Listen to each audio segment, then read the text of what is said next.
በዝላይ ስፖርት ላይ እሰማራለሁ የሚል ሐሳብ ነበር መጀመሪያ። ቦታው ላይ ስንደርስ የከፍተኛ ውጊያ የተደረገበት ቦታ ስለሆነ ብዙ የወደቁ ወንድሞቻችን አስከሬን አለ። ውድድሮች፣ የክለቦች ውድድርና የስታዲየሙ ድባብ ምን ይመስላል? ደግሞ እነዚህ አማርኛ ከየት ቻሉ የሚል ነው ውስጥ ያለው። አባብሎ ወስዶ አስቀመጠኝ ወደ ምሽጉ ላይ። ትልቅ ድል ነው፣ ትልቅ ውጤት ነው። በጣም ትልቅ አትሌት ነህ። አንገትህን ወደዛ ወደዚህ እንዳትል መሬቱን ያለችኝ። እሺ ብዬ ዞር ስል ሽጉጥ ተኩሳ ፀጉሬ እንደዚህ ላይቶት ሄደ። 336 ሜዳሊያ እና በርካታ ሪከርዶች ዝም ብለው በዋዛ የሚመጡ ነገሮች አይደሉም። ለልጁ የሆነ ነገር ልትሰጥ እንትን ስትል በዚህ ጊዜ ማምለጥ አለብኝ የሚለውን ወሰንኩ። ብሞትም ልሙት። መሮጥ ሜዳ ላይ ትሮጫለሽ፣ መሮጥ ዳገትም ትሮጫለሽ። ይሄ ግን እልም ያለ ለመሮጥ የማይመች እጅግ በጣም አስቀያሚ። ጋሻው በዛ፣ ያንተ ደግሞ በዛ። ሊይዘኝ ሲመጣ የነበረው ወታደር ከእንትን ጠላት ከዚህ በላይ ተቆርጦ ደግሞ እሱም አጠገቤ ወድቆ አገኘው። ሬዲዮኑ ሲከፍተው ያለቃይን ድምፅ ሰማሁት። እዚህ አንጎሉ ጀርባዬ ላይ ፈሷል። በቃ ያኔ ነው ውስጥ እንትኔ በሙሉ። በውትድርና ውስጥ ያለው ፍቅርና መተሳሰብ እኔ ሌላ ስም ቢወጣለት ሁሉ በጣም ደስ ይለኛል። ሀገሬን በጣም ነው የምወደው። ባለቤቴ አትሌት ነች፣ ሰናይት ኃይሌ ትባላለች። አሰልጣኝ ነች። እንደው ለምን ሀገሬ ላይ ለማኞኝ አልኖርም የሚል አቋም ነበረኝ። ወርቃማው ዘመን የሚለው አሁን ጡረታ ወጥቼ ያረፍኩበትን ነው። የመጀመሪያ አይነች የመጨረሻ አይነች ብዬ ነው የማስበው።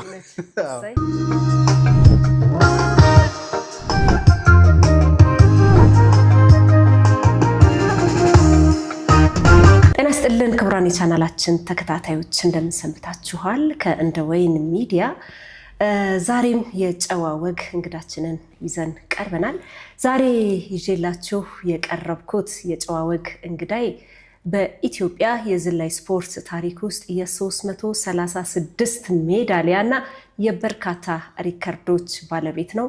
ብዙም ያልተዘመረለት ጀግና ስፖርተኛ ነው። ሻለቃ ጋሻው በዛ ለማ። ክቡራንና ክቡራት የጨዋ ወጋችንን እየተከታተላችሁ እስከ ፕሮግራማችን ፍጻሜ ድረስ እንድትቆዩ የአክብሮት ግብዣዬን አቀርብላችኋለሁ።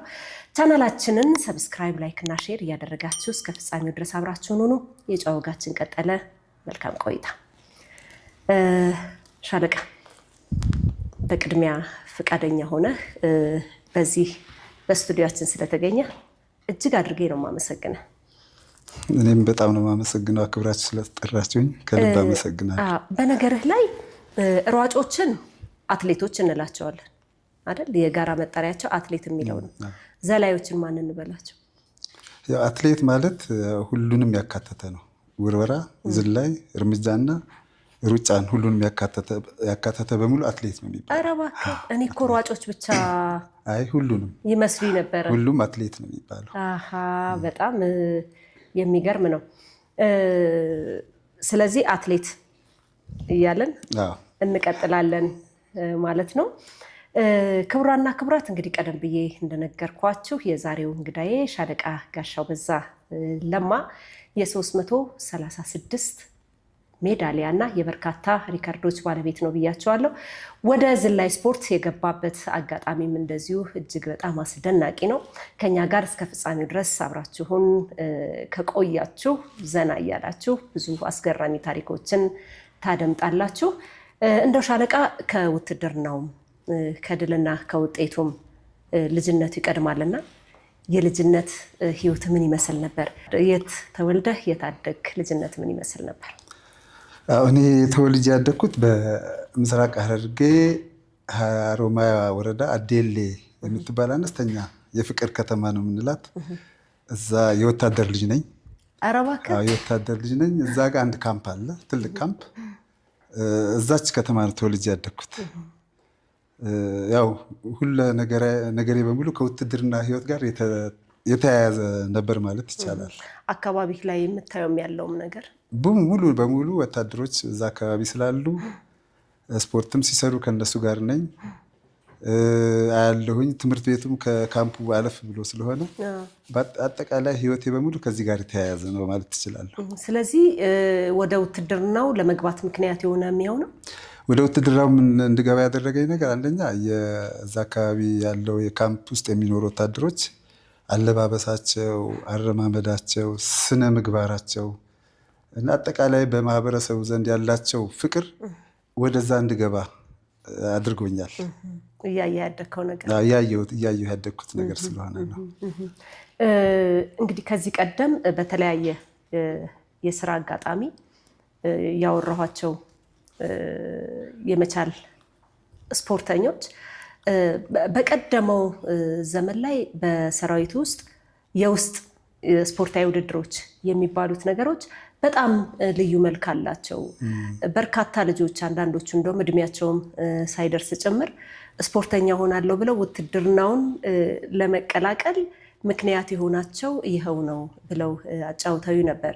በሌላ በኩል ደግሞ እንደዚሁ በዚህ ቻናል ላይ ጋብዣቸው የነበሩት አንድ የካራማራ ጀግናም እንደዚሁ የሐረር ሰው ራሱ ህዝቡ በራሱ ወታደር ነው አይነት ነገር ብለው ነበርና ከዚህ አንፃር ያንተን አካባቢ እንዴት ትገልጸዋለህ ሻለቃ? የአንድ አካባቢ የተባለው ነገር ትክክል ነው፣ ምንም ጥርጥር የለውም። በቃ እዛ አካባቢ ያለ ማህበረሰብ በሙሉ ህይወቱ ከውትድርና ጋር የተያያዘ ነው። ስፖርትንም ካየሽው ደግሞ ወታደሮች በየጊዜው ጌም ያደርጋሉ። ያንን እያየ የሚያድግ ሰው ከዚህ ውጭ ይሆናል ብሎ ማሰብ አይቻልም። እና ይሄ መሰረት ነው፣ ለእኔም አንዱ መሰረት የሆነኝ ይሄ ነው ብዬ ነው የማስበው። ስትገባ እድሜ ስንት ነበር? መቼ ነው የውትድርናውን ህይወት? 1972 መጨረሻ አካባቢ፣ መጀመሪያ 72 መጀመሪያ አካባቢ ልገባ ብዬ ልጅነት ብዬ ተመለስኩኝ። ከዛ በኋላ መጨረሻ ላይ አካባቢ እንደገና በግድ ሄድኩኝ። ኪሎ ያልሞላ ሲል ድንጋይ ኪሴ ውስጥ ከትቼ ነው ወደ ውትድርናው የገባሁት።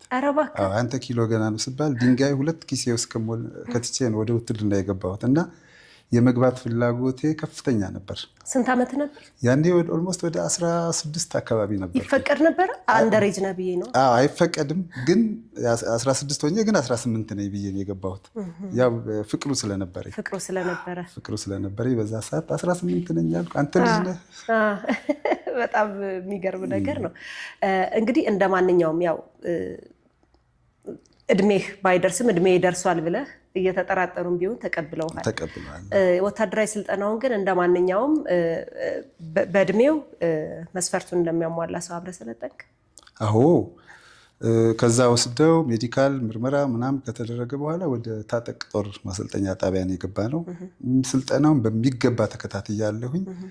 ከዛም አልፎ ወደ ሁርሶ እንደገና ሌላ የበረሃ ስልጠናም ወስደናል። ያው ውጭ ሆነሽ የምታየውና ውስጥ ያለው ልዩነት ቢኖረውም ግን በጣም ደስተኛ ነበርኩ የዛኔ። የበረሃ ስልጠና? አዎ፣ ሁርሶ ላይ ደግሞ የበረሃ ስልጠናም አደረገ። የበረሃ ስልጠና ማለት እንግዲህ ቀጣዩ ግዳጅህ ወደ በረሃ እንደሚወስድ ይታወቃል። ስለዚህ ታጠቅ ወደ 7 ወር አካባቢ ሰለጠንን። ሁርሶ እንደገና ወደ 3 ወር 2 ወር አካባቢ ሰልጥነናል።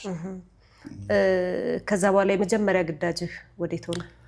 ከዛ በኋላ ያው ውትድርና የሚባለው የጋራ መጠሪያ የሆነና በውትድርና ውስጥ በጣም ብዙ አይነት ሙያዎች አሉ። እኔ በዛ በውትድርና ውስጥ ስሰለጥን የመጀመሪያ ውስጥ የተቀበልኩት የሬዲዮ ኦፕሬተር የግንኙነት የሻምበል የግንኙነት እንትን ነበርኩኝ። በዛ ነው ትምህርቱን የሚወሰድኩት እና የአንድ ሻምበል የሬዲዮ ግንኙነት ሰራተኛ ሆኜ ወደ ኤርትራ የዘመትኩት። ኤርትራ የት አካባቢ ዘመትክ? ኤርትራ እንግዲህ የቀይ ኮከብ ዘመቻ ሊታወጅ አካባቢ ላይ ነው ወደ ኤርትራ የገባ ነው። ቀጥታ ናቅፋ ነው የገባ ነው። ሳህል አውራጃ ነው። በጣም ዴዘርት ነው። መልክዓ ምድራዊ አቀማመጡ እጅግ የሚገርም ነው። ብቻ ያው ዞሮ እንደ ወታደር አምነሽበት እስከገባሽ ድረስ የቱንም መከራ ቢመጣ ትቀበይዋለሽ፣ ትችይዋለሽ አምነሽ እስከገባሽ ድረስ። ያው ልጅነቱም አለ ብዬ ነውና ክብደቱ አንተ ላይ የበለጠ ይሆናል ብዬ አስባለሁ። ልጅነቱም አለ፣ ሁኔታዎቹም ደግሞ ትንሽ ጫና ስለነበራቸው ቢሆንም ትችይዋለሽ። መልካም። እንግዲህ ስለ ናቅፋ ካወራን አይቀር ናቅፋ ከፍታ ነጥብ 2002 እና እሱን አጋጣሚ እናውራ። በዛ ስፍራ ላይ ምን ሆነ? እንግዲህ ቀይ ኮከብ ዘመቻ እንደታወጀ የኔ ሻለቃ ከፍታ ነጥብ 2002 ይላገርገር የሚባል ቦታ ነው ግዳጅ የተሰጠን። የ2 ቀን ጉዞ ነው ያደረግነው እዛች ጣቢያ ላይ ለመድረስ። ውሃ ጥሙም እንትኑም ያው ይፈታተንሻል። እዛች ቦታ ላይ እንደደረስን ቦታው እጅግ በጣም አስቀያሚ ቦታ ነው። በጣም ከፍተኛ መስዋዕትነት የተከፈለበት ቦታ ነው። የኛም ሻምበል ወደዛ እንደገባች ያው ትንሽ ውጊያው ከበድ ያለ ነበር እና በጣም ያንን ቦታ የመቆጣጠር ውጊያ ግዳጅ ነው የተሰጠን እና ያ ቦታ ላይ ከፍተኛ መስዋዕትነት ነው የተከፈለው። በመጨረሻ ያው አንዳንድ ጊዜ ማሸነፍ አለ፣ መሸነፍም ይኖራል። እስቲ እሱን ጊዜ እስኪ በደንብ በተንተን አድርገህ ንገረኝ። እንግዲህ ያለው ሁኔታ በዛን ጊዜ እንዲህ ስታዩ ተራራው ያው ዝም ብለሽ ተራራውን ታይዋለሽ። ወደ ተራራው በተጠጋሽ ቁጥር ሌሎች ተደራራቢ ተራራዎች አሉ እና የደረሽ ይመስልሻል፣ ግን ገና ነሽ። አንዱን ጉብታ ተውጫለሽ፣ እንደገና ሌላ። መጨረሻ ላይ ያው ቦታው ላይ ስንደርስ የከፍተኛ ውጊያ የተደረገበት ቦታ ስለሆነ ብዙ የወደቁ ወንድሞቻችን አስከሬን አለ በዛ ቦታ ላይ እና እነሱን እያየሽ ነው የምትሄጂው። ያኔ የሚሰማሽ ብዙ ነገር አለ። በዚህ ላይ የውጊያው ሁኔታ ደግሞ ገና አዲስ እንደመሆናችን መጠን ጥይቱ ራሱ ከየት እንደሚተኮስ አታውቂው። ሰው ሲወድቅ ምናምን ነው የምታዩ እና ከነበረን የሰው ኃይል አብዛኛው ተጎዳብን እና የልጅነትም አለ። ጓደኛሽ አጠገብሽ ሲወድቅ ስታይ እልህ ይይዝሻል። ያንን እንደገና ስትይ መጨረሻ ላይ ትንሽ የማይሆን ነገር ተፈጠረ በጊዜው። እኔ ሬዲዮ ሰራተኛ ነኝ። የሬዲዮውን እያዳመጥኩኝ ነው መልስ የምሰጠው እና የቶክስ ብዛቱ እንግዲህ 2-3 ቀን ሆኖታል፣ ብዙ ጊዜ ሆኖታል። ምን መልእክት እንደተላለፈም አላውቅም። እነሱ አንድ እግር በመሬት አድርጋችሁ ወደ ኋላ ውጡ ነው ያሉት። እኔ ሬዲዮንም እያወራሁኝ እየተኮስኩም ነው። ለካ ሄደዋል። ጆሮ መስማት ተሳነው በቃ እና እኔ እተኩሳለሁ፣ አያቸዋለሁ እነዚህ ሻቢያዎችን በቃ እያየሁ ተኩሳለሁ። ከጎኔ ማንም የለም። ጓዶች ትእዛዙ ሰምተው ሄደዋል እና አሁን አሜሪካን ሀገር ነው ያለው አንድ ሻምበል ደርቦ ባይነሳኝ የሚባል እሱ ነበር የኔ ሻምበል አዛዥ። እሱ እኮ ነካ አድርጎኝ ሄደዋል፣ ና ተከተለኝ ብሎኝ። እኔ ደግሞ በቃ እልህ ይዞኝ ተኩሳለሁ። ባይ ማንም የለም። መጨረሻ እኔም ወደ ጓደኞቼ ለመሄድ ስሞክር የማይሆን ነገር ገጠመኝ። ምን ገጠመ ሻለቃ? የሄድኩበት አቅጣጫ ገደል ነበር፣ ትልቅ ገደል ነበር እና ያንን እንደገና ዞሬ ለመሄድ ስሞክር ነው በአንድ እንትን እጅ ተያዝኩኝ።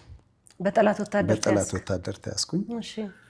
ከዛ የያዘኝ ወታደር የህወሓት እንትን ነው። አማርኛ በጣም ፐርፌክት ነው ይናገራል። እንደ ማባበል አለኝ። አይዞህ ወታደር ምናምን ሲለኝ እንዴ ደግሞ እነዚህ አማርኛ ከየት ቻሉ የሚል ነው ውስጥ ያለው። አባብሎ ወስዶ አስቀመጠኝ ወደ ምሽጉ ላይ እና ከዛ በኋላ ያየሁትን ነገር ግን ማመን አልቻልኩም። ትጥቄን ተቀብሎኛል፣ ክላሼን። ሬዲዮኑ ግን ጀርባዬ ላይ ነው ያለው። ሬዲዮን እንዲያስኩ ቁጭ አልኩኝ የሆነች ምሽግ ላይ። መጨረሻ ላይ በትግርኛ አናገራት አንድ ሴት ታጋያለች። ይሄ ሰው ብዙ ነገር ከሱ ትንሽ እሰማለሁ።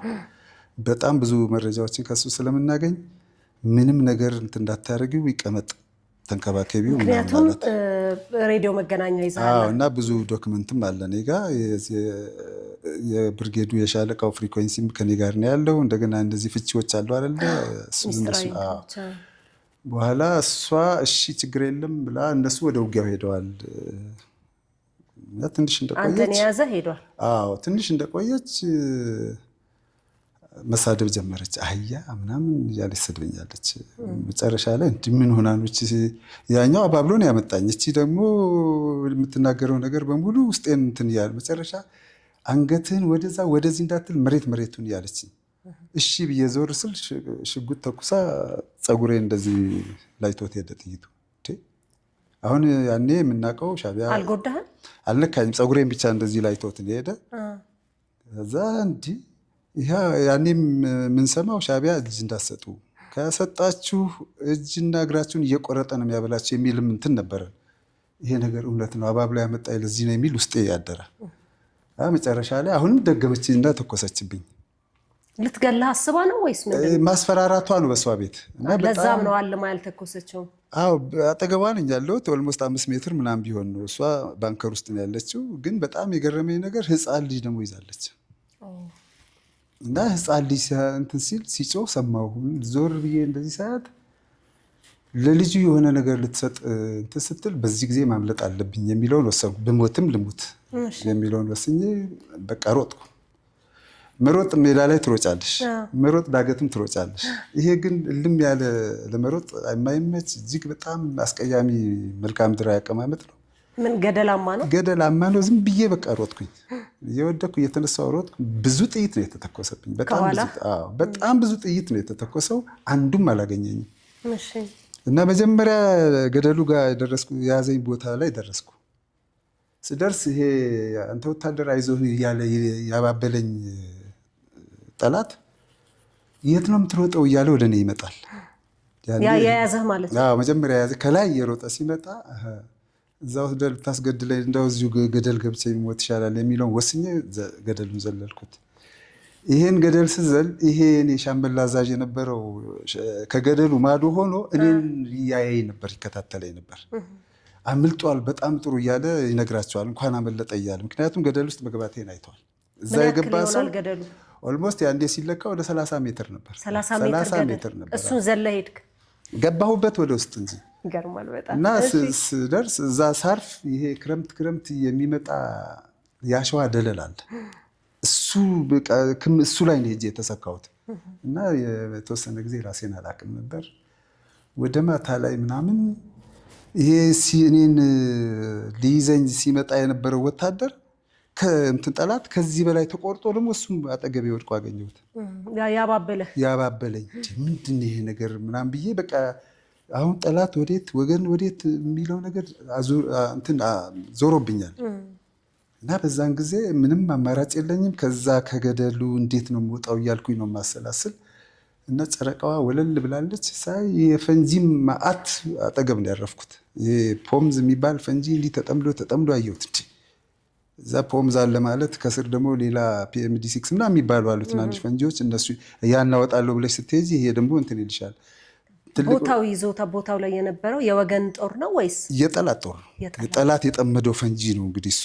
ከዛ በኋላ ቦታውን በጠላት ቁጥጥር ስር ነው። አዎ። እና እንደምንም ተንፏቅቄ ብቻ ከዛ ወጣሁ እና ወደ ተራራው ወገብ ላይ የሆነ የተሸረሸረች ጉድጓድ የምትመስል ነገር አለች። ቧጥጬ እዛ ውስጥ ገባሁ። እና ከዛቸው ወደ ታች ሳየው በቃ እንትን ያስፈራ እንደ ህልም ይመስልሻል። በቃ እንቅልፍ የሚባል ነገር የለም። ሌሊቱን ሙሉ እንደዛ ነጋሁኝ። በቃ እንዲሁ ፈጥጬ በኋላ ጠዋት ላይ እንደገና አንድ የኛ የቆሰለ ጓደኛ አይደለም የኛ አባል ቆስሎ ሆዱን ይዞ እንደዚህ ሲመጣ አየሁት። ልጁን አውቀዋለሁ። ጠራሁት። ወዴት ነው የምትሄደው ስለው ተመትቼ ነው ይለኛል። እና እኔ ጋር እንደምንም ብለህ ጠጋ ብላልኩ እና እሱን ጠራሁት እና እንደምንም ጎትቼ እኔ ያለሁበት ቦታ አስገባሁት። የሆነች ጉድጓድ ነገር ነች። በቃ እዛ የት ነው ወገን ያለው ስለው እሱ ወደ ጠላት ያሳየኛል። እኔም በቃ አዙሪት አለው ነገሩ በሙሉ። እስቲ ሬዲዮኑ ክፈትልኝ አልኩት። ሬዲዮኑ ዘግቼው ነበር ባትሪ እንዳያልቅብኝ። ሬዲዮኑ ሲከፍተው ያለቃዬን ድምፅ ሰማሁት። ከዛ ባክ በላይሁን የሚባል ነው ያኔ። የት አካባቢ እንዳላችሁ አቅጣጫ ጠፍቶብኛል። አሁን እኔ ሞቷል ተብሎ ሪፖርት ተደርጓል። ገደል ገብቶ ሞቷል ነው። ገደል ውስጥ ትሻገር አልነበረም እንዴ? ያየህ? እኔ ገደል ውስጥ ስዘል ነው ያየኝ። እና ይሄኛው የሻምበል አዛዥን ያየኝ እሱ ሪፖርት አድርጓል። ገደል ገብቶ ተሰባብረዋል ተብሎ በኋላ ልክ ስከፍተው በፍሪኮንሲ ለመቀየር እየተነጋገሩ ናቸው። በኋላ አናገርኩት። የት ነህ አለኝ። እኔ አላውቀውም፣ ምልክት ስጠኝ፣ የትላንትና ውጊያ ቦታ ነው ብዬ በኮድ ነገርኩት። በል ምልክት አደርግልሃለሁ አለኝ። ምልክት ለካ ሻዕቢያ ደግሞ ሬዲዮን ጠልፈዋለች። 2 አብሪ ጥይት ሲተኮስ ከዚህም 2 አብሪ ጥይት ይተኮሳል። እኛ አሁን የትኛው ነው ስለው በቃ ይሆን ያምታታሻል። በዚህም አብሪ ጥይት በዚህም አቅጣጫ ለማሳት ነው። አዎ እንደሱ በጣም ፐርፌክት ናቸው። በዚህም ተኩሷል፣ በዚህም የትኛው ነው ስለው አሁን አልተኮስኩልህም ይለኛል። አይ በዚህም እኮ ተተኩሷል ስለው በል አሁን ምን ተኩስልህን አዳምጣልና ሌላ ለየት ያለ ነገር ሲተኮስ እኛ ከምናስበው ውጪ ነው አቅጣጫው። በል ልጁን ተነስ ስለው እዚህ ሆዱን ተተርትሮ ነበር። እሱን አስሬለት ጉዞ ጀመርን ወደ ወገን። አሁን እያወራን ስንሄድ ሻዕቢያ ለካ አይቶናል። በግራም በቀኝም ከኋላም ይከተሉናል። ከላይ ይተኩሳሉ። አልተኮሱም፣ ዝም ብለው ነው የሚከተሉን። አሁን የዛን ጊዜ ወገን ደግሞ ያዩን ነበረ። እንዴ አሁን ይሄ አቅጣጫ ንገሩኝ እያለ የሚል ወታደር ጠላት እኮ ይዞብን እየመጣ ነው ይባባላሉ። አሁን እኛን ለመያዝ የሚመጡትን እኛ እየመራን እንደምንሄድ አድርገው ነው ያሰቡት። ከዛ ሳወራው አንተ ጠላት ይዘህ ትመጣለህ እንዴ ይለኛል። የምን ጠላት ነው የምትለኝ እለዋለሁ። በቃ አሁን ሬዲዮኑ ግልጽ በግልጽ ሆነ ንግግሩ። የምን ጠላት ነው እኛ ላየናቸው፣ ኮድም አልተቀየረም። አይ በቃ እንትኑ ምንድን ነው የምትለኝ አይነት ነገር ሆነ። መጨረሻ ተራራዋ ፒክ ላይ ወጣንናች። ትንሿ ተራራ ላይ ልክ ወረድ ስንል ከኋላ መጥቶ ወታደር እጅ ወደ ላይ ምናምን ይለኛል። አሁንም እነዚህ ሰዎች አሉ እንዴ ብለን አሁን ከልጁ ጋር ቶክስ ገጠም። ሜዳው ሁሉ ያው መሳሪያ ስላለ አንስተን መተኮስ ጀመርን። ያኔ ነው እንደገና የኔ አንበሳ የኔ ጀግና ማለት የጀመረው። መጨረሻ ላይ 3 ሆነ ወደኛ ሲመጡ ያለንን ቦምቡ ምኑንም ወረወርንና በል አንተ ሬዲዮ ይዘሃል ውጣ ሲለኝ ጓደኛዬ ልክ ስሮጥ እግሬን ተመታው። ከዛ በአንድ እግሬ እንደምንም ብዬ ወጣሁ። ያው ከሄድኩ በኋላም በአፋበት የምትባል ትንሽ ከተማ አለች። እዛ ታክሜ 2 ወር አልቆየሁ ዳነ ወዲያው። ልጁም ወጣ። ሌሎች የኛ ጓዶች መጥተው አወጡን እና ከዛ የባህረ ነጋሽ ዘመቻ የሚባል ቀጠለ። ምን አለ መጨረሻ ላይ ያው በደርግ ዘመን በሰራዊት ውስጥ ስፖርት በጣም ይዘወተራል እና ስፖርት ይደረግ የሚል ሀሳብ ይመጣል።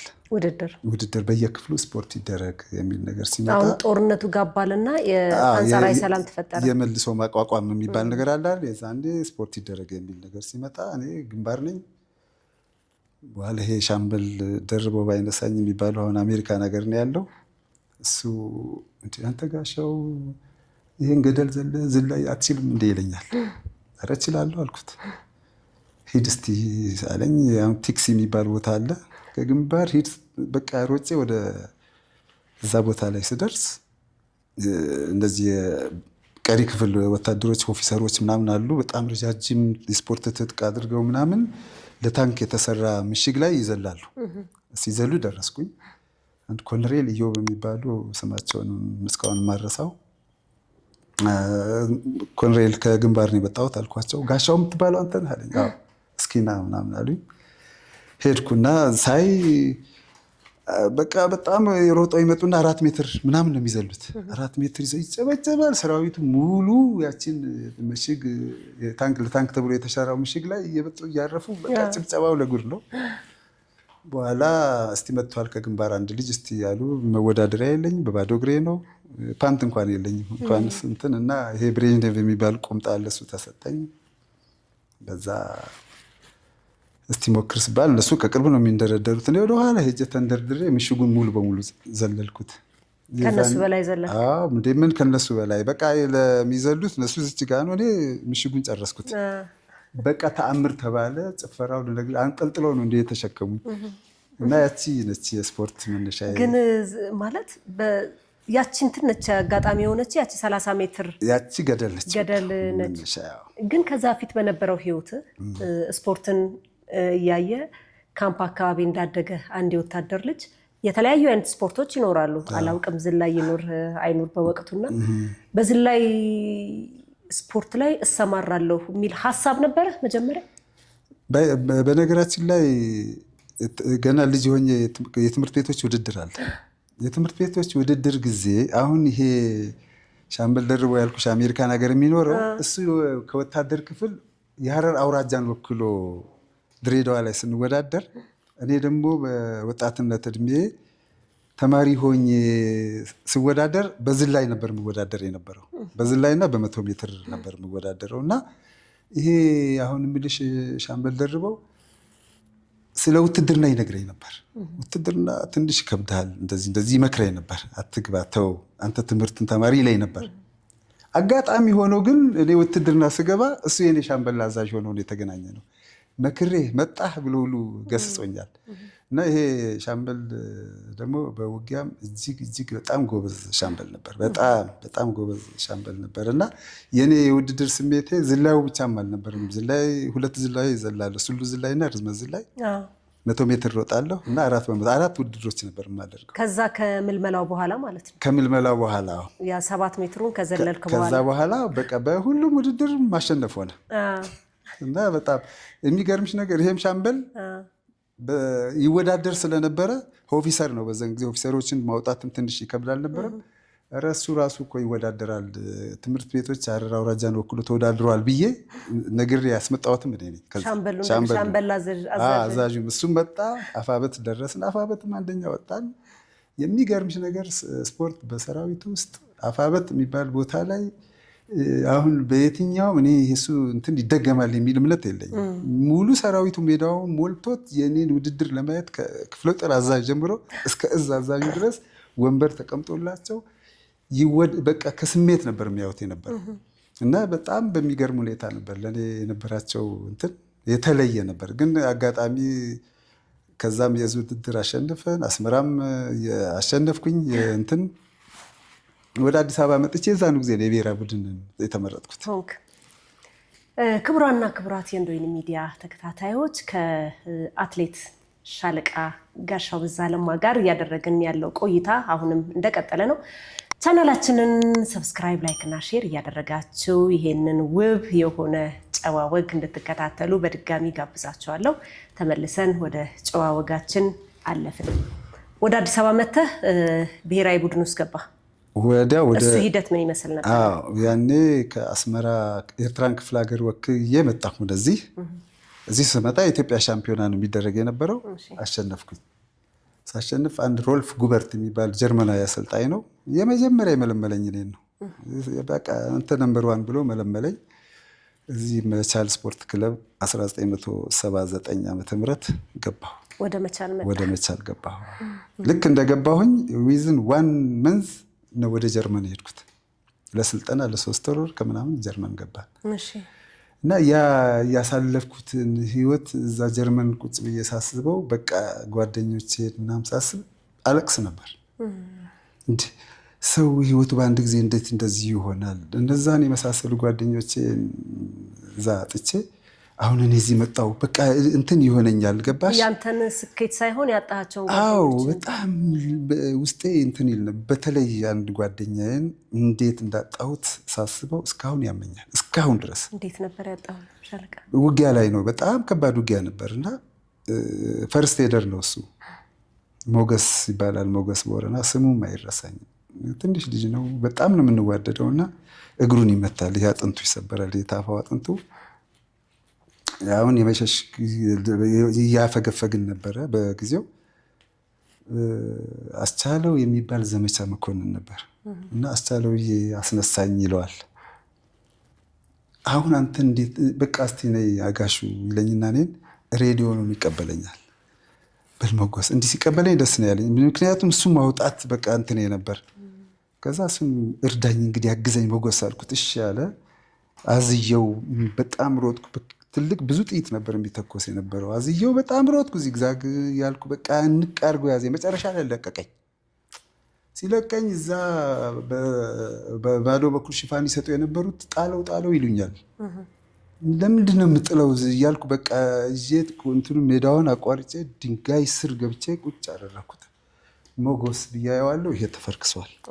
ጥይቱ አገኘ። እዚህ አንጎሉ ጀርባዬ ላይ ፈሷል። በቃ ያኔ ነው ውስጥ እንትኔ በሙሉ የሱ አሟሟት መቼም አይረሳኝም። እና ሳስበው በቃ የትም መሄድኩ አሁን ስቲል አሁን ራሱ ትዝ ይለኛል። በቃ እኔ አሁን እዚህ ደረጃ ደርሼ ልጆች እንደዚህ ነገር አይቼ ያ ልጅ ቢኖር ኖሮ እነዛ ጓደኞቼ ቢኖሩ ኖሮ ወታደር እንደሱ ነው የሚያስበው። በነገር ላይ አይደለ? በጣም ነው የምቃጠለው። አንዱ ያንዱን የሞት ጽዋ ነው የሚጎነጨው። እኔ አሁን እርቅ ተፈጠረ እንደዚህ ሆነ ሲባል የመጀመሪያው ደስተኛ ነው የነበርኩት። እመኝ የነበረውም በቃ አሁን ጠቅላይ ሚኒስትር አብይ እንደምንም ብሎ እዛ የወደቀ አጽም ሰብስቦ የሆነ ነገር ያደርጋል የሚል እምነት ነበረኝ። ደግሞ ያደርገውም ነበር ነገሮች ቢመቻቹለት እና ብቻ የነበረው ሁኔታ ጀርመን ሆነ እሱን ሁኔታ ታስቡ ነበር። አሁን ጀርመን ሀገር መጥቼ እንደዛ ጓደኞቼ እንላለሁ ስለ ህይወት መለወጥ ምናምን፣ ግን በፍጹም በቃ እኔ ከውስጥ አይወጣም እሱና እዛ ቆይቼ። ምን ያክል ጊዜ ቆይተህ ተመለስክ? ወደ 3 ወር ከምናምን ለልምምድ ሄድን። ጨመረልህ እሱ ያ ስልጠና? አንደኛ እኛ በጊዜው ትራክ የሚባል ነገር አናውቅም። በአፈር ሜዳ ላይ ነበር የምንሮጠው። እዛ ስንሄድ ትራክ አለ፣ ትልቅ ሆቴል ነው። ከሆቴል ወደ ሜዳሽ ነው፣ ከሜዳሽ ወደ ሆቴል ነው። የሚገርም ለውጥ ነው ያመጣሁት። በጣም ትልቅ ለውጥ አመጣን። ያንዴ ዝግጅቱ ደግሞ መላ አፍሪካ ጨዋታዎች ነበር እዚህ ናይሮቢ ሀገር ነው ክላችሁ። አዎ መላ አፍሪካ አራተኛው መላ አፍሪካ ጨዋታዎች ውድድር ለሱ ነበር ዝግጅት። እንደ በቃ እዛ ጨርሰን ስንመጣ ቀጥታ ወደ ናይሮቢ ነው የሄድነው። ከዛ በፊት ግን ይሄ ጀርመን ከመሄዳችን በፊት ለሙከራ ተብሎ ዩጋንዳ ነው የመካከለኛና ምስራቅ አፍሪካ ውድድር ነበር። እዛ ላይ ተወዳድሬ የወርቅ ሜዳሊያ አምጥቻለሁ። የመጀመሪያ የምስራቅ አፍሪካ የወርቅ ሜዳሊያ አመጣሁኝ። ከዛ በኋላ በዝላይ ስፖርት ማለት ነው። በዝላይ አዎ። ከዛ በኋላ ነው ወደ ጀርመን፣ ከጀርመን እንደገና ወደ ናይሮቢ እያልኩኝ ብዙ ውድድሮችን ለማየት ቻልኩኝ እና በየአመቱ ኮከብ ተሸላሚ ነኝ። በኢትዮጵያ ሻምፒዮናም በክለቦች ሻምፒዮናም እንደዚህ በአቋም መለኪያ ምናምን የሚባሉ ውድድሮች በሙሉ የምካፈል የነበረው በሁሉም ውድድር ወርቅ ነበር የማመጣው። በተወዳደርኩበት ዘመን 13 ጊዜ ኮከብ ተብዬ ተሸልሜያለሁ። ብዙ ጊዜ ሪከርድ ሰብሬያለሁ፣ ወደ 6 ጊዜ እንደዚህ የሚሆን ሌላውን ደግሞ ወደ 7 ጊዜ ደግሞ ኮከብ የምትባዩ በአንድ ውድድር 3 የወርቅ ሜዳሊያ ካመጣሽ ነው እና ብዙ ጊዜ ያን አሳክቻለሁ። እንመለስበታለን የሜዳሊያውን ጉዳይ። አሁን ለብሔራዊ ቡድን ታጭተህ የብሔራዊ ወይም ሀገርን ወክለህ ሀገርን የወከልክ አትሌት ለመሆን በቅተሃል። እንደ ክለብ ግን መቻል ነበረ ክለብ መቻል ስፖርት ክለብ። እንግዲህ ስለ መቻል ስፖርት ክለብ ካነሳን በተለይ የስቴዲየሙ ድባብ በጣም ብዙ ይወራለታል። ከዚህ በፊት የመቻል ስፖርተኞችን እንደዚህ ያነጋገርኩባቸው ቃለ ምልልስ የሰራሁባቸው ወቅቶች ነበሩና ድባቡ በጣም የሚገርም ነው። መቻል የነበረው ስምና ዝና ከፍታው እንደዚሁ በጣም የሚያስደንቅ ነበርና ውድድሮች፣ የክለቦች ውድድርና የስታዲየሙ ድባብ ምን ይመስላል? በተለይ ከቲፎዞ አንጻር ከተመለከትነው ደግሞ መቻል በጣም ለየት ያሉ ቲፎዞዎችም እንደነበሩት ይወራልና እስኪ እሱን ጉዳይ አጫውተኝ ቻለቃ። እኔ የሚገርምሽ ነገር ይሄ ትላልቅ ስቴዲየም ውድድር ብዙም አላቅም ነበር። ያው ከአስመራ ስመጣ ከኤርትራ ስመጣ የሚገርመው አሁን ኳስ ሲኖር ሜዳው ይሞላል። አትሌቲክስ ምናምን ሲሆን ደግሞ ምንድን ነው ላለሁ። በዛን ዘመን እኮ አትሌቲክስ ውድድር ከተባለ ሜዳው ራሱ እንደ እግር ኳስ ነው ጢም የሚለው እና የሰራዊቱ ቲፎዞ ወይም ደግሞ የሰራዊቱን የሚደግፍ ህዝብ ቁጥር ስፍር የሌለው ነው። መሸነፍ የምትባል ነገር የሆነ ወንጀል እስከሚመስለን ድረስ እና በቃ አትሌቲክስ ውድድር አለ፣ ይህንማ ማሸነፍ አለብን ነው ማሸነፍ አለብን። በቃ የምናስበው ቀበሮ ጉድጓድ ውስጥ ያለውን ሰራዊት ነው። በቃ በእኛ ማሸነፍ የእሱ ስነ ልቦና ምን ያክል እንደሚያድግ ነው የምናስብ እና ጥቅም፣ ገንዘብ ምናምን የሚባል ነገር ያኔ በውስጣችን የለም። ያኔ ውድድር ገባን፣ ይሄን እችላለሁ አልችልም የሚባል ነገር በቃ እንችላለን ብለን ስለምናሳምን አብዛኛው የሰራዊቱ ተወዳዳሪዎች በሞራል ነው የሚገቡት። ገና አረንጓዴና ቀዩ ማሊያ ለብሰን ስንገባ እኮ ህዝቡ ሆኖ የሚለው የሆነ በአጋጣሚ እግር ኳስ ምናምን ካለም የበለጠ ነው የሚደምቀው። ያኔ አትሌቲክስ ለብቻ ምናምን እግር ኳስ ማሊያ ውድድር እናደርግ ነበር። የእግር ኳስ ውድድር ግጥሚያ እስከሚደርስ ድረስ አትሌቲክሱ ያደርጋል። የሆነች ነገር ካለ ክራንች የያዘው ምንም ካለ ይንደዋል እንጂ በተአምር በቃ መሸነፍ የሚባል ነገር። ስለነሱ አይነት የጀግኖቹ ድጋፍ፣ ጀግና አካል ጉዳተኞች የነሱ ድጋፍ በጣም ይወራለት ነው። ይገርመኛል። ከዚህ በፊትም እንደዚሁ ሰምቼውና እስኪ እሱ እንጫወት። አንድ ጊዜ እንደዚህ 4x4 እና 100x4 ውድድሮች ነበሩን። 4x4ቱንም እነ አለማየሁ ጉደታ፣ እነ ወርቁ ባሮ፣ እነ ለገሰ ድሪብሳ ሌሎችም አሸነፉ። በቃ ሜዳው ቀውጢ ሆነ። 100x4 ደግሞ እኛ ገባንና 100x4ቱን እየሮጥን እያለ ለእኔ የሚሰጠኝ አንድ ወልደየስ ሮባ የሚባል 100 ሜትር ሯጭ ነበርና አጠገቤ ሊደርስ 3 ሜትር ሲቀረው አነከሰብኝ። ወደኋላ ሄጄ ነው ከእጁ ላይ ቀምቼው እኔ ጨራሽ ነበርኩኝ። ከፊት አልፏል አንድ ልጅ፣ ያንን እንደምንም ሄጄ ቀድሜ አሸነፍን። ያኔ ሌሎች ክለቦች አሉ ኦቤዳ፣ ሌሎች ጠንካራ የሚባሉ። በዛ ምክንያት ሜዳው በቃ ልነግርሽ አልችልም፣ ጩኸቱ፣ ድባቡ። ልጁ የሃምስትሪንግ ትንሽ ችግር ደርሶበት ነው። ከዛ በኋላ እግር ኳስ ነበር። እግር ኳስ ላይ ጊዮርጊስና መቻል ነበር የሚጫወቱትና በዛ እኛም በቁጭ ብለን እያየን ነው። በዳኛ ስህተት ነው እንዲገባብን የተደረገው ጎል መቻል ላይ። ያኔ በቃ የክራንች ተነሳና ሜዳ ናደው በቃ እዛ ያለውን በቃ ናዱት አልኩሽ። በቃ ቀውጢ ጥበቃ የለ ፖሊስ የለ ምናምን በቃ በክራንች እየወረደ ናደው አልኩሽ በቃ። ከዛ እንደገና ውድድሩ ተቋርጦ እንደገና ሌላ ጊዜ እንዲደረግ ነው የተደረገ። የሰው ስሜት እና ሞራል የሚገርም ነው። አሁን የዛ አይነት ስሜት መኖር አለበት የሚል እምነት ነው ያለኝ። እንትኑ አግባብነት አለው ብዬ ባልልም ስሜቱ ፈንቅሎ የሚወጣ ነው በቃ። እና ያኔ የነበረው እንትን አትሌቲክስ የለም፣ ሃንድቦል የለም፣ ቦክስ የለም። ሁሉም በእኩል ነው። ትንሿ ሜዳ እኮ ቦክስ አለ ከተባለ መቻል አለው ከተባለ ይሞላል በቃ። መረብ ኳስ አለ ከተባለ ትንሿ ሜዳ አልፍ ጥቅ ብሎ እኮ ነው እንትን የምታየው። እና ያኔ ስሜት ስለዚህ ድሉ በቃ የሰራዊቱ ድል ነው። የሰራዊቱ ድል የኛ ድል የሰራዊቱ ድል ነው። በቃ የኛ ድል የሰራዊቱ ድል ነው። እኛ ካሸነፍን ሰራዊቱ ያሸንፋል የሚል እምነት። ምክንያቱም እዛ ግንባር ሆነን የመካከለኛና ምስራቅ እግር ኳስ ቁጭ ብለን ነው አንዲት ትንሽ ሬዲዮ ይዘን አንቴና ቀጥለን የምናዳምጠው። ስሜቱን ሁላችንም እናውቀዋለን። ጦሩም ደግሞ ምሽግ ቀበሮ ጉድጓድ ውስጥ ሆኖ ውስጡን እዛ ሆነን የምናውቀውን ነገር ይበልጥ እንዲደሰት ማድረግ አለብን የሚል እንትን አለን። እና ያ ነው የሰራዊቱ ስፖርት ለሀገር ስፖርት መሰረት ነው የሚባለውም ለዚህ ነው። እና ነመኛታን ታስታውሳቸው? ነመኛታውን በታሪክ ነው የማውቀው። ስፖርት ላይ ብዙም አይደለሁኝም፣ ብዙም ትኑ የለኝም። ግን ነመኛታ በጣም ይወራለት ነበር። እሱ ዘመን እንዴት ነበር? አማሬሳው እያለም ያስጨፍራል። ነመኛታ ወፈን ነመኛታ እያለም ይጨፍራል። እኔ አሁን ያ የስፖርት እንትን እኔ መቼም እንደው ይመጣል በቃ ይመጣል ብዬ ነው ገና ወደፊት የማስበው። እና አሁንም ጥሩ ነው። አሁን ጥሩ መነቃቃት አለ። አልፎ አልፎ እየሄድን እናያለን ክለባችንን። የሆነ ጥሩ የተነሳሽነት አለ። ማሊያው መመለሱ በራሱ ብዙ ታግለንበት ነበር። በፊትም ይሄ ማሊያ ይቀየር፣ ጀነራል ጥላሁን የነበሩ ጊዜ ማሊያው ይቀየር ብለን ከምንጠይቃቸው ሰዎች አንዱ ነው የነበርኩ። መቀየር አለበት በቃ ይሄ የመቻል ማሊያ መመለስ አለ። አሁን ቀይና ምናምን ነገር አድርገውት ይሄ አይደለም የኛ አርማ በቃ መከላከያ የሚለውም ስያሜ መቻል መሆን አለበት የሚለው የኛ ትግልም ጭምር ነው። ስለዚህ ሁለት ጥያቄዎች በአግባቡ ተመልሰዋል። ስሙ ተመልሰዋል። አንድ እሱ ነው። ሁለተኛ ይሄ ሳር ቤት ጋር አሁን መቻል ሜዳ የተባለው የመቻል ሜዳ ነው። እንግዲህ አንዴ ሲሸጥ ኤርፖርቱም ጭምር ነው ወልድ ኤርፖርቱም ጭምር ነው ተሽጦ የነበረው። ያንን ሲያስመልሱት ይሄኛውን አላስመለሱት። የመቻሬ ሜዳ የአላሙዲ ወሎ ላይ ያለ እንትን ይመስለኛል፣ በዛ የሰየሙት ነው ይመስለኝ።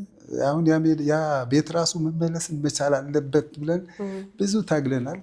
ያው ጊዜያችን ሲደርስ ወጣ። እንደገና ደግሞ ወደ ሜዳሊያዎቹ ጉዳይ ልመልስ ነው።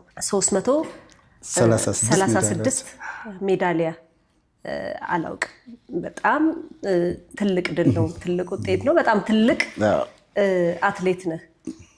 በዛው ልክ ግን ብዙ የተነገረልህ አይመስለኝም ጋሻ በዛ።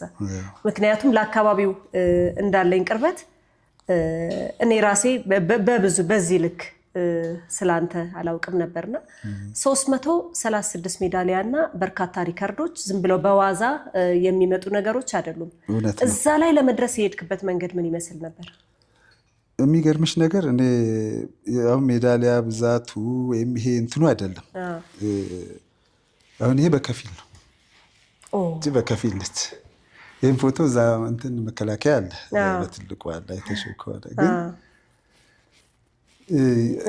አደራም በቃ ኃላፊነትን መወጣት የሚል እምነት አለኝ። ከዛም ስንመጣ ይዤ አንግቼ የመጣሁት በቃ በተመደብኩበት ቦታ ማሸነፍና ማሸነፍ አለብኝ የሚል እምነት ከየትኛውም አልባሌ ቦታ ላይ ራሴን ጠብቅ ነበር። ከየትኛውም እወዳደራለሁ። ስለኔ ብትጠይቂ ትልልቅ አትሌቶች ይነግሩሻል። ከቤት ማልወጣ ቁጥር አንድ ነው የነበርኩኝ። በምንም ታምር ከቤት ማልወጣ። በየጊዜው ውድድር አለ ከተባለ ሜዳሊስት በቃ ከወርቅ ውጭ እንደውም የለኝም ሜዳሊያ። ወርቅ እንደወሰድኩ ነው ስፖርቱን የሚያቆምኩት። እና ይሄ የኔ ማሸነፍ የሰራዊቱ ማሸነፍ ነው የሚል ትልቅ እምነት ስለነበረ ያን ምክንያቱም እኔ ሞቼም ቀርቼ ነበር አይደለም 2-3 ጊዜ ቆስያለሁ። በግንባር እያለሁ አይደል? ሞቼ ያ የተመታሁበት ወደ ሌላ ቢሆን ሞቼ ነበር። ስለዚህ ለምን እስካለ ድረስ ሰራዊቱን ለምን አላስጠራውም? በዚህ ኃላፊነቴን ለምን በዚህ አልወጣም የሚል ጽኑ እምነት ስለነበረኝ ነው እስከ መጨረሻው ድረስ እንዳሸነፍኩ ነው ወደ አሰልጣኝነት የመጣሁት። ሪከርዶችን በተመለከተስ?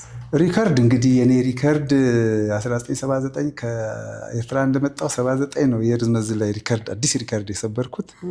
የስሉስ ዝላይም የርዝመት ዝላይም ሪከርዶችን የሰበርኩት ለ27 ዓመት እንደተከበረ ነበር። አሁን በቅርብ ነው የተሰበረው እና ያውም እኔ በማሰለጥናቸው ልጆች ነው አንዱም የተሰበረው። ስለዚህ አንተ ራስህ ድሉን አስተላልፈ ነው? ራሴ ውርሱን አስቀምጫለሁ እና በጣም ደግሞ ደስተኛ ነኝ። በማሰለጥነው ሰው ሆኖ ሳየው ስምም አግኝቼበታለሁ።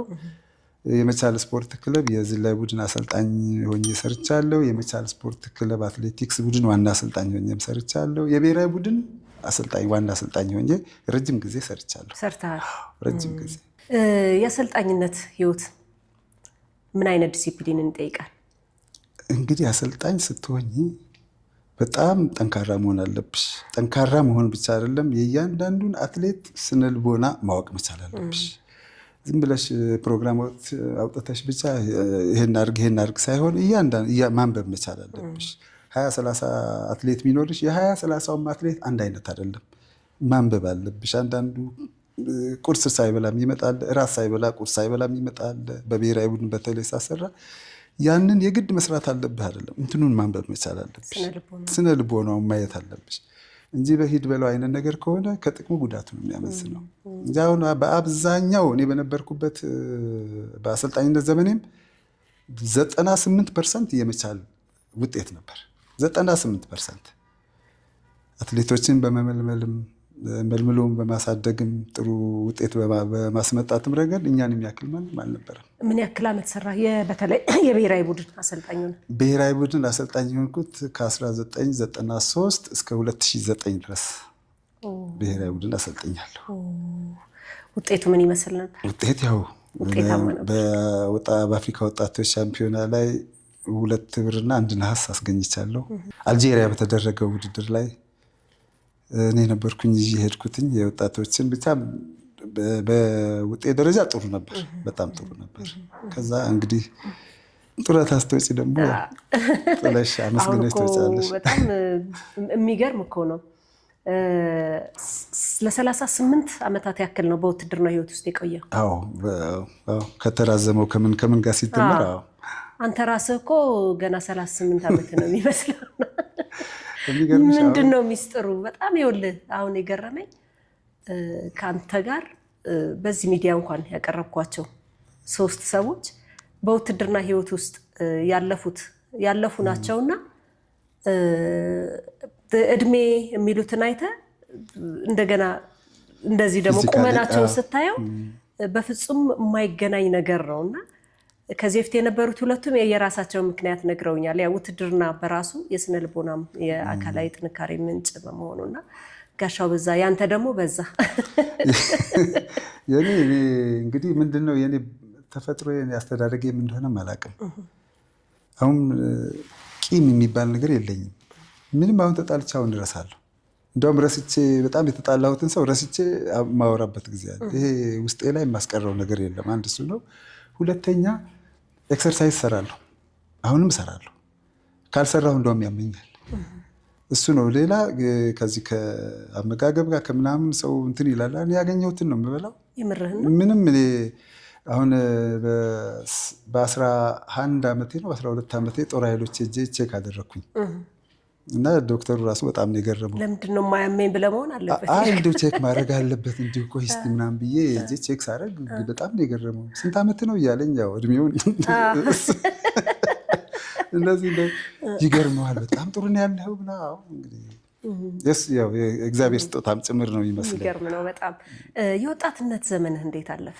አሁን ስልህ የወጣትነት ከእድሜያችን ውስጥ ይሄ ወጣትነት የምንለው ነገር በጣም ብርቅዬው ደማቁ አይረሴው ዘመን ነው። በእርግጥ አንተ ያን ጊዜ ሀገርን በማገልገል ላይ ያሳለፍከው ቢሆንም እንኳን ያንን የወጣትነት ዘመን እንዴት ታስታውሳለህ? እኔ የወጣትነት እድሜን ያው እንዳልኩሽ ከኤርትራ እንደመጣሁ ቀጥታ ስፖርት ውስጥ ነው የገባሁት። በቃ የኛ ጊዜ ስፖርት እንደውም ባይገርምሽ እዚህ አጠገባችን ያለው ትልቅ እንትን ነበረ። እዛ ነው እንትን የምናደርገው። ብዙ እንትን የለንም። ያው መሀንዲስ መምሪያ ነበር በመቻል ስፖርት ክለብ የሚኖረው የነበረ።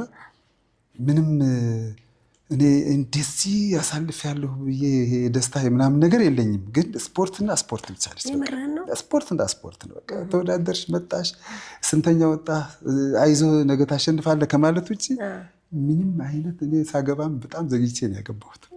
ከምር እናጣበታለን። እሱን ዘግይቼ ነው ያገባሁት እና ወጣትነት እድሜን በቃ ይሄ ህይወትን በቃ ለሀገርና ለስፖርት ያሳለፍኩት ያቺ የልጅነት እድሜን በቃ ቢያንስ እንደው ሌላው እየሞተ እኔ ለምን በዚህ ኃላፊነቴን አልወጣም የሚለው ውስጥ ያለ ያንን ባሰብኩት ቁጥር እስካሁን እንትን ያደርገኛል። በጣም ነው የሚከነካ። በቃ አንቺ እኮ በተጣለብሽ ኃላፊነት ያንን በትክክል መወጣት አለብሽ። ያ ነው እንትን የሚያደርገኝ። ጋሻው በዛውን በዚህ በጭውታችን ውስጥ ምን ታዘብኩኝ? በጣም የሀገር ፍቅርና የጓዶች ፍቅር በውስጥህ አለ። በጣም ስለሱ ጉዳይ እስኪ ትንሽ ነገር ነው። ሀገሬን በጣም ነው የምወደው። በቃ ኢትዮጵያ ሲባል ስፈጠር በጣም የሚገርምሽ ነገር እኔ ያደግኩበት አካባቢ ያው ታውቂያለሽ 69 የሶማሌ ወረራ ነበረ። ከወታደር ጋር ነው ያደግኩት። ወታደሮች ለሀገራቸው ሄደው ሲሰዉ አባቴ በነገራችን ላይ ሞቷል፣ ያው ተሰውቷል። ወታደር ነው። የሱን እንትን ነው በውስጥ ያለው ትንሽ ሆነሽ ውስጥሽ ያለ ነገር። አዎ የወታደር ልጅ ነሽ። እንደገና ሀገርሽን ትወጃለሽ፣ ህዝብሽን ትወጃለሽ። ኢትዮጵያ የሚለው ነገር በቃ በምንም ተአምር በምንም የማትቀይሪው ነገር ነው እንጂ አሁን ብዙ እድሎች ነበሩኝ። እውነት ልንገርሽ በጣም ብዙ እድሎች ነበሩኝ። አውሮፓም አሜሪካም ሄዶ የመኖር ብዙ እድሎች ነበሩኝ። እንደው ለመናገሬ ላይ ለማኞኝ አልኖርም የሚል አቋም ነበረኝ እና ያው እግዚአብሔር ይመስገን ግን እስካሁን በጥሩ ሁኔታ ላይ ነኝ ያለሁት። ጓደኞቼ ብዙ አሉ፣ ውጭ ይመጣሉ ይሄዳሉ፣ አገኛቸዋለሁ። እነሱ እንደውም ከኔ እንትን ብለዋል፣ ገርጀፍ ብለዋል። ያው ኧረ ማንም ይገረጅፍ እኔ ሲያዩኝ አንተ ሰው የሚስጥሩን ንገረን ይሉኛል። እኔ ምንም በቃ በሁሉ ነገር ደስተኛ ሆኜ ነው የምኖር። ምንም የሚያስከፋኝ ነገር ቢኖር ራሱ አልጨነቅም ለምንም ነገር በቃ። እንግዲህ ስለ ጓደኝነት ካወራ ነው በውትድርና ውስጥ ያለ ጓደኝነት እኔም አንተም ስለምናውቀው በጣም የተለየ ነው። አላውቅም በውትድርና ውስጥ ያለው ወዳጅነት፣ በውትድርና ውስጥ ያለው ጓደኝነት፣ በውትድርና ውስጥ ያለው ፍቅርና መተሳሰብ እኔ ሌላ ስም ቢወጣለት ሁሉ ደስ ይለኛል። እንደማንም እንትን ጓደኛ ብለህ የምታልፈው ነገር አይደለም። ቅድም ለመነጋገር ሞክረናል። የአንዱን ሞት ሌላው ጓዱን የሞት ጽዋውን የሚጎነጭለትና እዛ አካባቢ ስላለው ጓደኝነት ምን ትላለህ? ፍቅር ቤተሰባዊ ነው። አሁን እኮ ወደ መስመር ላይ ስትሆኝ፣ ግንባር ላይ ስትሆኝ ከሌ ምናምን የሚባል ነገር የለም። በቃ ስትወድቅ የሚያነሳሽ፣ ሲወድቅ የምታነሺው ከወንድሜ ከእናት ከአባትሽ አብራክ የወጣ ወንድም ወይ እህት ቢኖርሽ እንኳን እንደዛ አታዩ። በጣም ልዩ ፍቅር፣ ልዩ ወዳጅነት ነው ያለን። እኔ አንድ ጓደኛ አለኝ፣ አሁን እዚህ እንጠያየቃለን። የመለብሰው ግንባር አካባቢ ኤርትራ እያለን ተመትቼ ወደኩ። በጣም ተዳክሜ ነበር። ውሃ ጥም ደሙ ምኑም ፈሰው ከዛ ተሸክሞ ነው ያወጣኝ። እሱ ነው ተሸክሞ ያወጣኝ ብቻውን ከእንደያዝሎኝ ያወጣኝና ይሄ ልጅ አለ አሁን ሰለሞን ወልደ ስላሴ ይባላል። ከሱ ጋር አሁን ስንገናኝ በቃ እንደ ቤተሰብ ነን። በቃ ይሄንን ከምን ታሳንሽዋለሽ? እሱም ሲያገኘኝ ለጉድ ነው እንደ እንትን ነው የምንተያየው። አሁን የአሜሪካን ሀገር ያለ ያልኩሽ ሻምበል ደርበው ሲመጣም ማንንም አይጠይቅም፣ እኔ ጋ ነው። በቃ ቀጥታ እኔ ጋ ነው። ቤተሰብ መጠየቅ ካለበት እኔን ይዞ ሄዶ ጠይቀን ነው የምንመለስና ከምንም በላይ ነው ጓዳዊ ዝምድና ምናምን የምትይው ነገር ከምንም በላይ ነው። በቃ ልዩ ፍቅር፣ ልዩ ስም ቢሰጠው ብላ ታስብ። እኔ እንደዛ ስለሚሰማኝ የተለየ ክብርና ስም ቢሰጠው ራሱ ደስ ነው የሚለኝ። እውነቴን ነው የምልሽ። እንዲህ ዝም ብለሽ የምታዩ አይደለም። ይሄ ለከሌ ነው የከሌ ዘር ነው ምናምን የሚባል ነገር ይሄ እኮ አሁን የመጣ እንትን ነገር እኮ ያንዴ እኮ ምንም ነገር የለም እኮ። የተለየ ስም ቢሰጠው ራሱ ደስ ነው የሚለኝ። እውነቴን ነው የምልሽ። እውነት ነው። ወደ ቤተሰባዊ ጉዳይ ደግሞ እንምጣ። ቤተሰብ ሰላም ነው? ሰላም ነው፣ ሰላም ነው። ቤተሰብ ተመሰረተ። እስኪ እሱን ደግሞ እናውጋው። ባለቤቴ አትሌት ነች፣ ሰናይት ኃይሌ ትባላለች። አሰልጣኝ ነች። ከእሷ ጋርም በአጋጣሚ ተገናኘን። በቃ ተገናኘን። እስካሁን ድረስ ከእሷ ጋር ነው ያለው። በምን አጋጣሚ ተገናኛችሁ? ከእሷ ጋር የተገናኘን ያው አብረን ነው ትሬኒንግ የምንሰራው። እኔ ስቀርብ እንደ ወንድም በቃ ከሙሉ እንትን ነው የምቀርበው። ጉዳትም ሲያገኝ ሌላው እንትን ሲል መጠየፍ ምናምን የሚባል ነገር የለም እኔ ጋር እና በዚህ አጋጣሚ እንግዲህ ትሬኒንግ ላይ የሆነ እንትን ሳይ እግር መታመም ምናምን ሳይ አይዞሽ ምናምን ብዬ በዛ በረዶ ምናምን አደረግኩኝ። በዛው ተቀራረበን። ከዛ በኋላ ያው በዛው ፍቅሩ ጀመረ። ተጋባን። ይኸው የሁለት ልጆች በጣም ደስ ይላል። የመጀመሪያ ነች? አይ የመጀመሪያ ነች። የመጨረሻ ነች ብዬ ነው የማስበው። በጣም ደስ ይላል። ትልቁ ልጃችን በማዕረግ የተመረቀ ዩኒቨርሲቲ ግራጁዌት አድርጎ ማዕረግ ነው የተመረቀ። ሁለተኛውም አሁን 11ኛ ክፍል ነው። እንግዲህ አለን። ደስ ይላል። እግዚአብሔር በብዙ ባርከዋል። አየህ፣ በስራ ባርከዋል። በሚኖርበትም አካባቢ በህይወት አቆይተዋል። በጣም ቤቴ በትልቁ ፎቶ አለ። የሚሊተሪ ፎቶ በትልቁ አሰርቼ ለጥፌዋል። በቃ እንትኑ አለኝ። አሁንም ያለውን መንግስትም በጣም ነው የምወደው ጠቅላይ ሚኒስትር አብይን። ምክንያቱም የሀገር ፍቅር ስሜቱን ወታደር መሆኑ ለሀገሩ ያለው እንትን ባለውበት አካባቢ ድጋፍ አደርጋለሁ። የሚገርምሽ ነገር በቃ ደስ ነው የሚለኝ። ይሄ ፍቅር ሀገር ፍቅር ስሜት ያለው ሳይ በጣም ነው ደስ የሚለኝ። ከሀገር በላይ ምን አለ? የሻለቃ ጋሻው በዛለማ ወርቃማው ዘመን የትኛው ነበር ጋሻ? እኔ ወርቃማው ዘመን የሚለው አሁን ጡረታ ወጥቼ ያረፍኩበትን ነው። በእውነት ለምን የመጀመሪያው እንትኔ ዓላማዬ የነበረው ባለኝ አቅሜ እስከፈቀደ ድረስ ውጤታማ መሆን የሚለው ነው። ሁለተኛው ዓላማዬ ደግሞ የመጨረሻ ህይወት እግዚአብሔር ካቆየልኝ የራሴን ቤት ሰርቼ ምናምን የሚለው ነበር። እሱን አሳካሁኝ። እሱን ካሳካሁኝ በኋላ ትዳሩም መጣ አይደለም። በቃ አሁን ከሁሉም አረፍ ስል ይሄ አሁን ያለሁበት ህይወቴ ለእኔ በቃ ወርቃማ ዘመን ነው የሚል ምክንያቱም ከዚህ በኋላ ላድርግም ብትይ አትችይም። አሁን ልዝመት ብልም እንደ በፊቱ ተራራ መሮጥ ባያቅተኝም ይሄ ነው ብዬ ነው። ህይወት ብዙ መልክ አላት። ሁሌ ስትዘምት አትኖርም አይደል? ደግሞ ማረፍም አለ፣ ጊዜውም አለ። ምንም አትሰራም? በግሌ ነው የምሰራው። በግል ትሰራለህ? የግል ስራ ትሰራለህ? የእረፍት ዘመን በጣም ተመችቶሃል? አዎ አሁን በቃ ያው ግን የሚገርምሽ ነገር ትዝታዎች ሁሉ የሚመጡት አሁን ነው።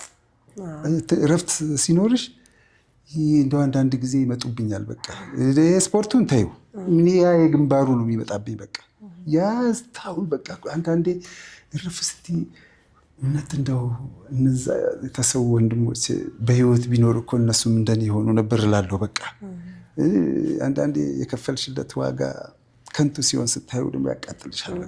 እሱ ያናድደኛል። ለምን እንደሆነ አላውቅም። ሌላው እንግዲህ እግዚአብሔር ይመስገን ጥሩ ነው። በጣም ደስ የሚል ቆይታ አደረግንና ጉዳያችንን ከመቋጫታችን በፊት ግን እንደው ማትረሳው ገጠመኝ የለህም? በዚህ ሁሉ የህይወት ጉዞ ማለት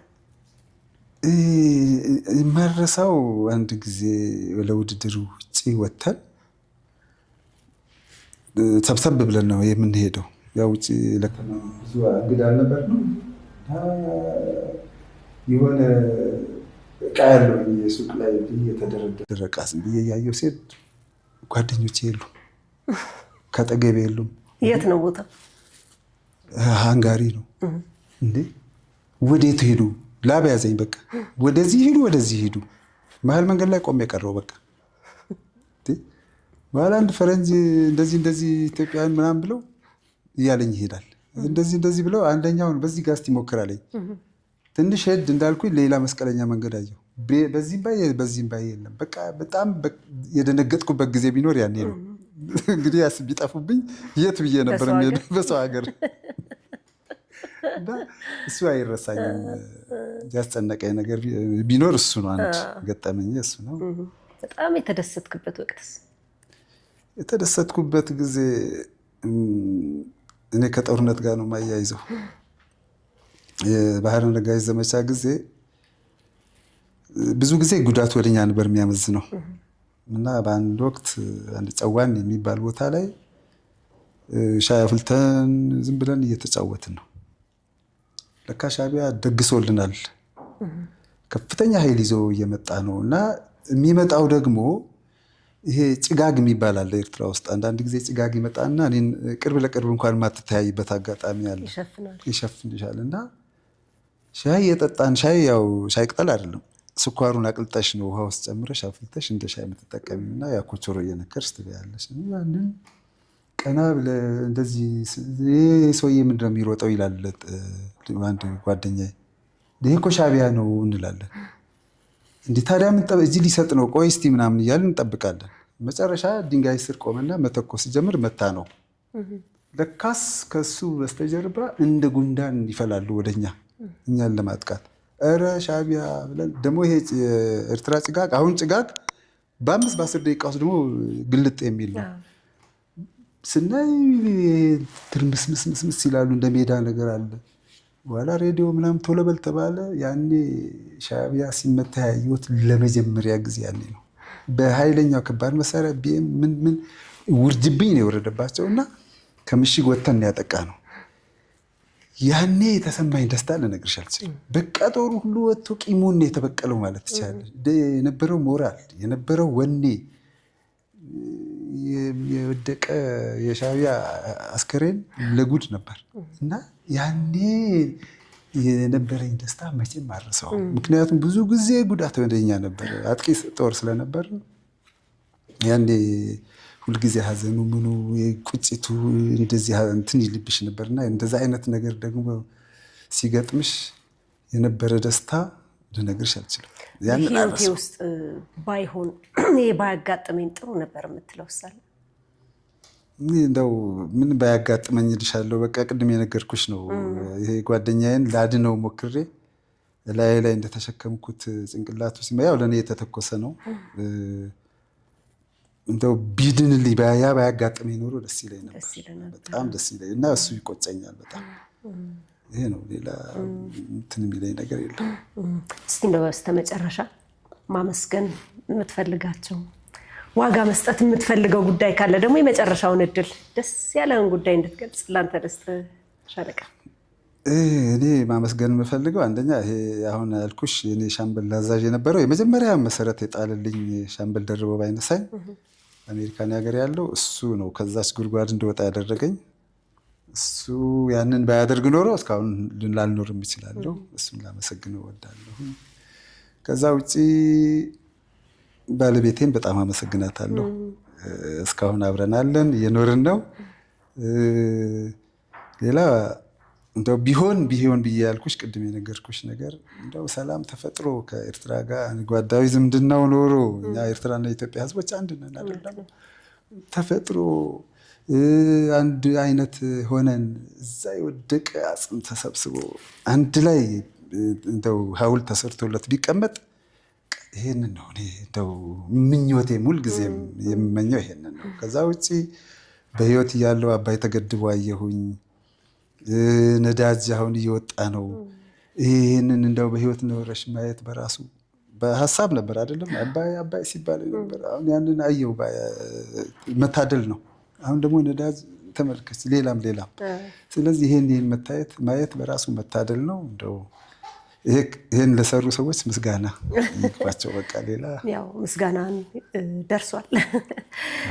ሻለቃ ጋሻው በዛ ለማ ለነበረን ቆይታ በጣም ነው የማመሰግንህ። እኔም በጣም ነው የማመሰግን። ደግሞ በሌላ ጊዜ ወደፊት ከባለቤትህ ከሰናይት ጋር ሆናችሁ ደግሞ በሌላ ስኬት እንገናኛለን ብዬ ተስፋ አድርጋለሁ።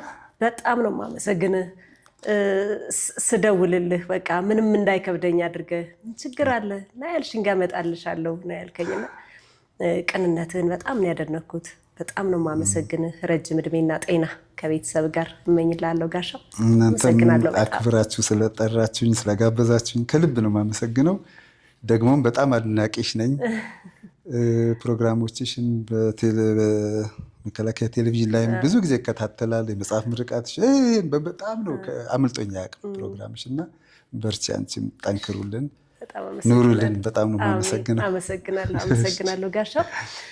ክቡራን የእንደወይን ሚዲያ ተከታታዮች ከሻለቃ ጋሻው በዛ ለማ ጋር ያደረግነውን ቆይታ እንዴት ተከታተላችሁት? እንደወደዳችሁት ተስፋ አድርጋለሁኝ። ለነበረን ጊዜ ሁሉ እጅግ አድርጌ ነው የማመሰግናችሁ። ሁላችሁም ደግሞ በቀጣይ ከሌላ የጨዋ ወግ እንግዳ ጋር አብሬ እመለሳለሁ። ለተከታተላችሁ ሁሉ በድጋሚ ልባዊ ምስጋና ይድረስልኝ። ቻናላችንን ላይክ፣ ሼር እና ሰብስክራይብ እያደረጋችሁ ቤተሰብ እንሁን። በያለንበት ሰላም ለሁላችን ይሁን።